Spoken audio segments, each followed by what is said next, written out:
बता रहे थे टिकट एक व्यक्ति को मिलता है और ये बात सच है।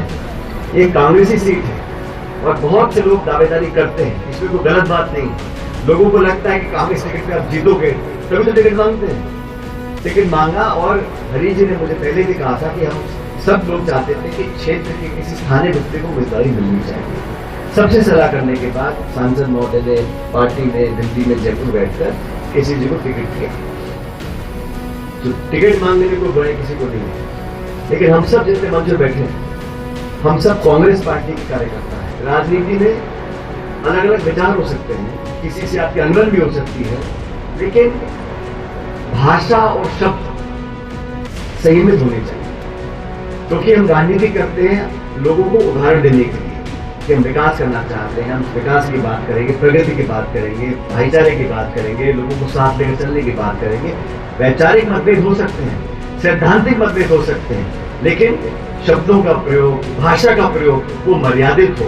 मैंने अपने जीवन में, अपनी राजनीति में हमेशा इस उसूल से कभी अपने मुंह में रखा है और सर मेरे फादर साहब, मेरे पिताजी भी इस बात को कहा करते थे, अपनी बात बोलो, जोर से बोलो, लेकिन इज्जत, सम्मान और मर्यादा के तहत रह बोलना चाहिए, क्योंकि हमारी बात तो सब लोग सुनते हैं। सही कह रहे थे, मुख्य मुकाबला बीजेपी कांग्रेस का है। अब कांग्रेस को ताकत मजबूती देने का काम हम सबका भी और आप लोगों का। आप सब जानते हो ये चुनाव क्यों हो रहा है। उपचुनाव है, 13 तारीख को वोट पड़ेंगे, कल प्रचार का आखिरी दिन है और अनेक राज्यों में मैं प्रचार कर आया हूँ। सबसे पहले बताना चाह रहा हूँ, झारखंड में और महाराष्ट्र में, दोनों राज्यों में इंडिया गठबंधन की सरकार बनने जा रही है, तो रोक नहीं सकता। कल मैं केरला में था, यहाँ से प्रियंका गांधी चुनाव लड़े लोकसभा का। वहां पर सबने मीटिंग चालू होने से पहले कहा जब यहाँ जो है हमारा जीत का टारगेट 5 लाख वोट का है, 5 लाख के माध्यम से प्रियंका गांधी जीत कर आए। तो देश भर में आज माहौल कांग्रेस के पक्ष का है। आप लोगों ने हरीश मीणा जी को सांसद बनाया और सही कह रहे थे मन से कि राजस्थान में 11 जगह इंदिरा गांधी जीत कर आए, सांसद बाड़मेर से बने। 25 की 25 सीटें जब 2 बार हम हारे, उसके बाद लोगों को उम्मीद नहीं थी, लेकिन जनता ने, किसान ने, नौजवान ने मिलकर, हर वर्ग के लोगों ने मिलकर 11 सांसदों को जिताया। 11 सांसद जीते, हरियाणा में 5 जीते, महाराष्ट्र में, उत्तर प्रदेश, हर जगह कांग्रेस के सांसद बढ़े और इंडिया गठबंधन के 232 सांसद इस बार जीत कर आए। तभी वो लोग भाजपा के साथी जो चुनाव होने से पहले 303 सांसद थे, जो 300 पार, 400 पार, 500 पार की बातें करते थे, आज बैसाखियों पर वो सरकार बनाई है दिल्ली में। मोदी जी ने, प्रधानमंत्री ने, वो बन तो गए प्रधानमंत्री, लेकिन हाथ बांध दिए गए, क्योंकि नायडू और नीतीश कुमार जी ये भी पुराने चावल हैं, ये इतना आसान नहीं इनसे झेलना। तो सरकार का काम करने का तरीका बदला है, जो घमंड और अहंकार की राजनीति होती थी वो बदली है। मैं उदाहरण इसलिए आपको देना चाह रहा हूं कि लोकतंत्र में हर वोट की कीमत है, हर विधायक सांसद की कीमत है, संख्या बल की कीमत है। आज इस उपचुनाव से सरकार तो बीजेपी की रहेगी 4 साल, इसको तो कोई फर्क पड़ने वाला नहीं है, लेकिन एक संदेश जरूर जाएगा इन उपचुनावों से। और मैं तो आप लोगों से पूछना चाहता हूं, इनको 11 महीने हो गए सरकार को बने हुए, हमारी सरकार ने जो काम किया आपके सामने, लेकिन 11 महीनों में इस नई सरकार ने एक ऐसा काम मुझे बता दो 11 महीने में कुछ भी काम किया हो। किसी को, इतने नौजवान बैठे हैं, आप में से किसी एक बच्चे को नौकरी मिली है यहाँ 11 महीने में? किसी को मिली हो?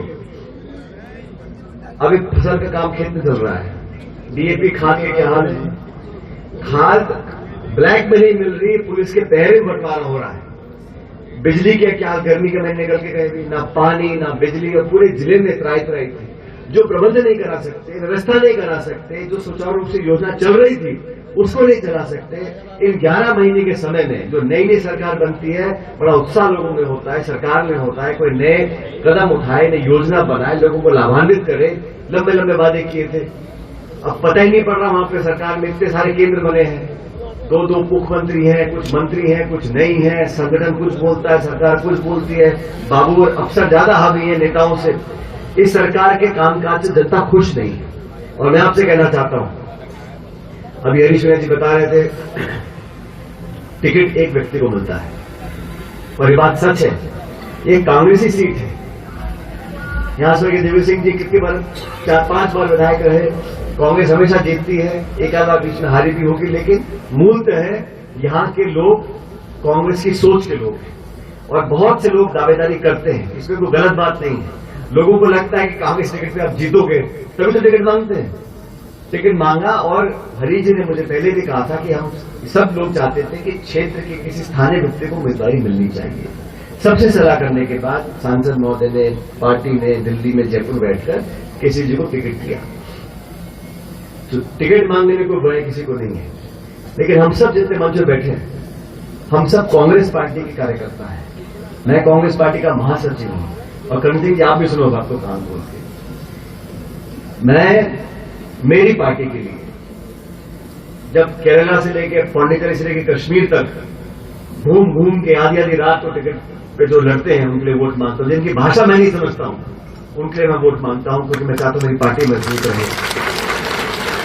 और ये जो मेरा जिला है,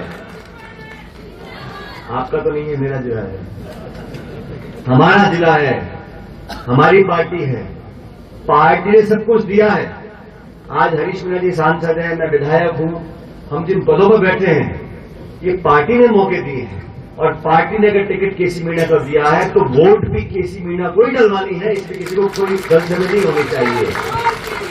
और मैं हमेशा कहता हूं, राजनीति में अलग अलग विचार हो सकते हैं, किसी से आपकी अनबन भी हो सकती है, लेकिन भाषा और शब्द संयमित होने चाहिए। क्योंकि हम राजनीति करते हैं लोगों को उदाहरण देने के लिए कि हम विकास करना चाहते हैं, हम विकास की बात करेंगे, प्रगति की बात करेंगे, भाईचारे की बात करेंगे, लोगों को साथ लेकर चलने की बात करेंगे। वैचारिक मतभेद हो सकते हैं, सैद्धांतिक मतभेद हो सकते हैं, लेकिन शब्दों का प्रयोग, भाषा का प्रयोग वो मर्यादित हो। मैंने अपने जीवन में, अपनी राजनीति में हमेशा इस उसूल से कभी अपने मुंह में रखा है। और सर मेरे पायलट साहब, मेरे पिताजी भी इस बात को कहा करते थे, अपनी बात बोलो, जोर से बोलो, लेकिन इज्जत, सम्मान और मर्यादा के तहत ये बोलना चाहिए, क्योंकि हमारी बात तो सब लोग सुनते हैं। आज जो 15-20-25 साल की लड़कियां हैं वो हमारी बात सुनते तो होंगे, हो सकता है बात पसंद ना आए, लेकिन ऐसे शब्दों का प्रयोग नहीं करना चाहिए जो राजनीति में एक गलत उदाहरण स्थापित करते हैं। इसलिए आज मैं आपसे वोट मांगने आया हूं मेरी पार्टी के लिए, और केसी मीणा जी जीत कर जाएंगे। अगर याद रखो, यहाँ पे तो रोक नहीं सकता, 4 साल बाद यहाँ राज कांग्रेस का बनने वाला है। और ये तो इतनी जल्दी किसी सरकार का, जनता का मोह भंग हो जाए किसी सरकार से, मैंने पहली बार देखा है। 1-2 साल तो आदमी खींच लेता है, लेकिन इस सरकार से तो सब कर्मचारी, उद्योगपति, लघु उद्योगपति, किसान पेंशन बंद कर दी, खाने में दिक्कत आ रही है, किसी का भला नहीं कर रहे, 30 साल में लगे रहते हैं। ये किसी को धर्म का चुनाव नहीं, ये 2 विचारधाराओं का चुनाव। और दादी सही कह रहे थे, मुख्य मुकाबला बीजेपी कांग्रेस का है। अब कांग्रेस को ताकत, मजबूती देने का काम हम सबका भी और आप लोगों का भी है। हमको बहुत कुछ कांग्रेस ने दिया और कांग्रेस ने इस प्रदेश को देने को बहुत कुछ दिया है। इसलिए साथियों, एक एक वोट हमें खराब नहीं करना। 3600 कौम की कांग्रेस पार्टी है, ये कोई मंच में बैठे हैं, हर समाज, हर धर्म के लोग यहाँ पर हैं। एक खूबसूरत गुलदस्ता है कांग्रेस पार्टी। बहुत से लोग आए चले गए, लेकिन कांग्रेस की सोच, कांग्रेस की विचारधारा और कांग्रेस का इतिहास उसको कोई बदल नहीं सकता। इसलिए आप सबसे अनुरोध करने आया हूं। अब मैंने पता किया, बैठे बैठे शर्मा जी से बात करी, मैंने कहा आदमी तो चोखा है, प्रबंधन में कमी आती है, भाई जिसको अनुभव कम है। मैंने कहा रोज जी बैठे, मीणा साहब, मैं पुलिस भी रह लिए, थानेदार रह लिए, डीजी रह लिए, एमएलए, एमपी सब है, तो प्रबंधन जो है उसको 2 दिन का समय बचा है।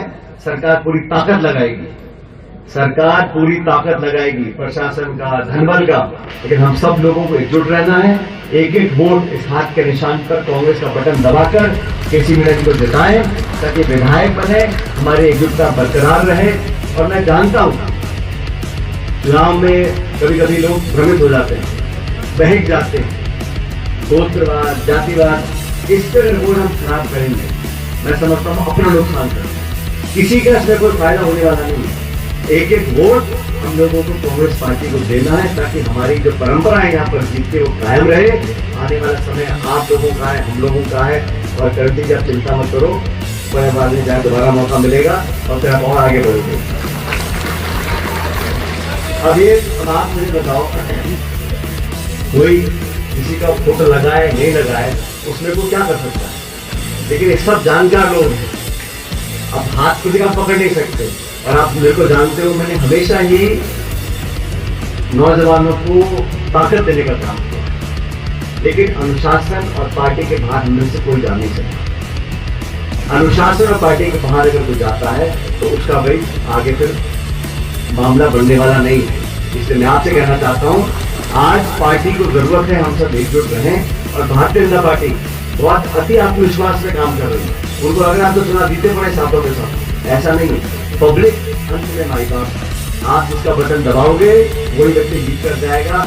इतना मैं कह सकता हूँ, केसी मीणा जी, हरीश मीणा जी, हम सब मिलकर आपके जो दुख परेशानी है क्षेत्र विधानसभा की, उन सबको पूरा करेंगे। आपने जिस ताकत के साथ यहाँ से लोकसभा का चुनाव जितवाया था, उसी ताकत के साथ, उससे ज्यादा बहुमत के साथ आप केसी मीणा जी को चुनाव जिताएं। ये मैं आग्रह करने के लिए आपके बीच में आया था। उम्मीद करता हूं कि आप सब लोग हाथ का बटन दबाकर भारी बहुमत से